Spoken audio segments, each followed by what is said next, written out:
My talk will be from Al-Mughayr to Silicon Valley. This is where I grew up. This was my village. It's a small village in the Wadrigh. For those who don't know, it's Wilayat al-Wad, located between Biskra and Tugot. I never knew that electricity existed until I was 12. We did not have even running water. No fridge, no internet. This is the extent of technology that I got to. That's my phone at that time. So that's where I started. Literally, it could have been anybody. I just happened to be a number in probabilities. Just a probability happened that it's me. It could have been anybody. And I am absolutely no different than any of you. And I will go through some points just to make the point that anybody could have done it. At the age of 12, I had an idea.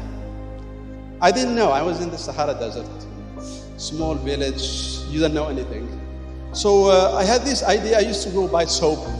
My mom sent me to buy soap, and there was a card there, some card for games and all this.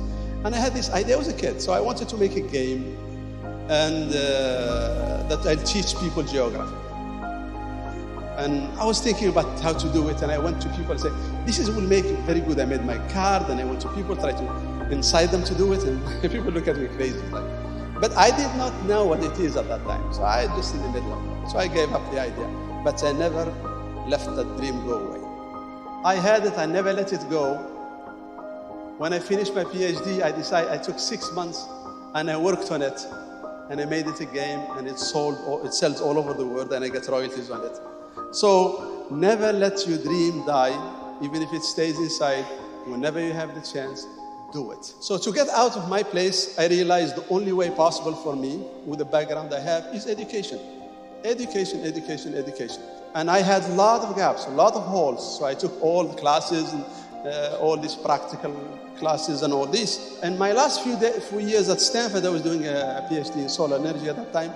And there is this guy, these two guys, they came to me and they said, "We are interested to do a startup in semiconductors." And I go, "What is a startup?" And they want me to be the the CTO of the company. I said, no, I don't want to do it. I'm going to Algeria to teach.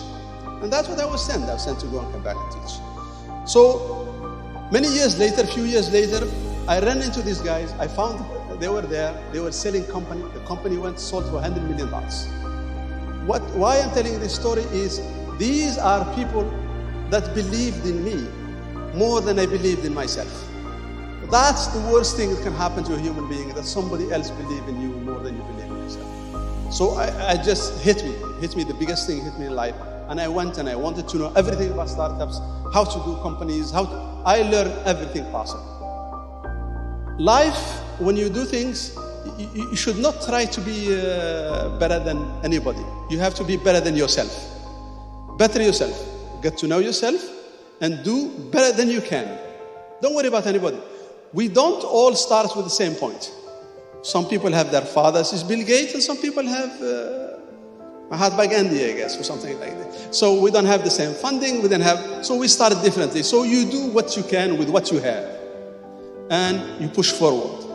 And while going, so what you do is you take it step by step, you set goals, and you go step by step, and don't worry about what's happening around you. So it's small, solid steps and strong goals.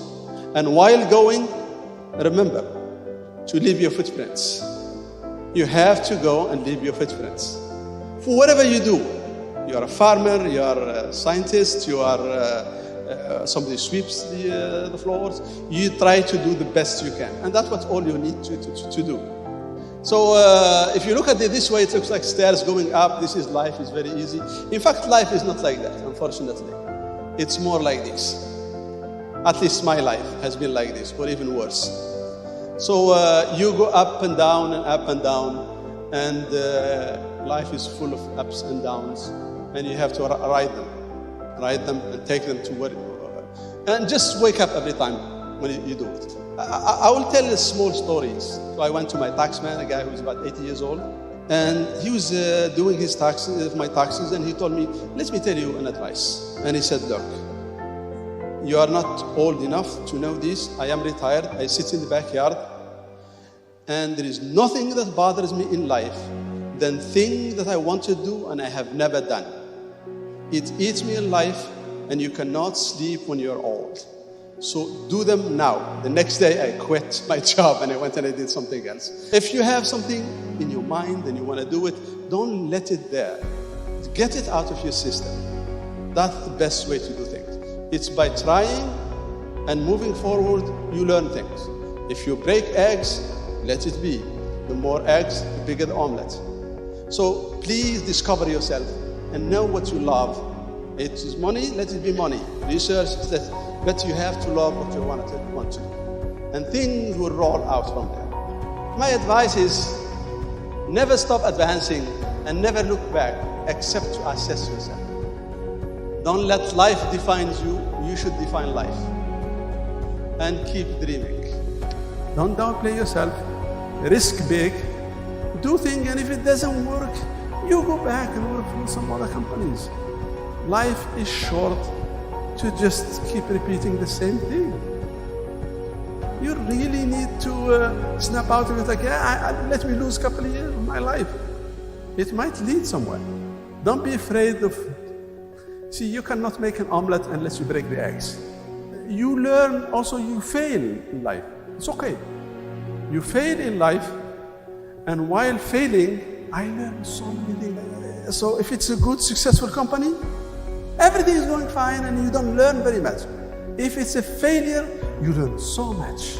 It's unbelievable. If you really have a good education and you step out of, government is going to give me a job, what am I going to do, all that stuff.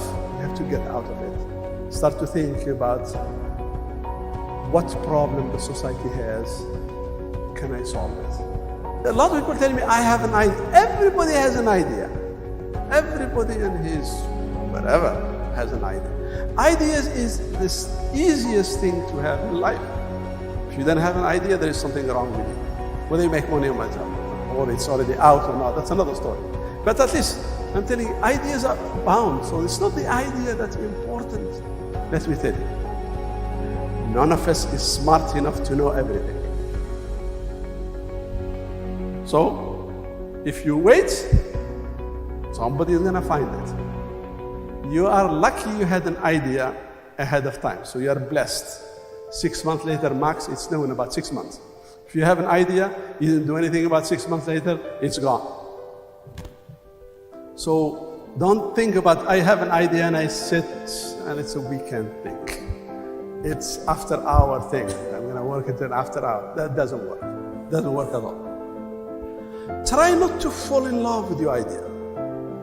And this is, it's very crucial, because if you fall in love with your idea, anybody who comes to talk to you say, but no, you're wrong. The formula says, that's wrong. You have to be able to say, because you're risking your life, you have everybody who tell you something and it sounds like it's a problem. Maybe there is a problem. You'd rather talk to the guy that figure out the problem and stop, rather than hide it behind a curtain and keep continuing. Don't try to make all the money by yourself. 100% of zero is zero. 10% of a big number is quite very good. So bring people, have them share with you the wealth. Make something successful. Don't look for the money, look for the success. Why am I telling you this? I'm not bragging about it. It's one thing, if you have a dream, don't let it go. Doesn't matter, it could stay for 20, 30 years, stick with it. One of these days,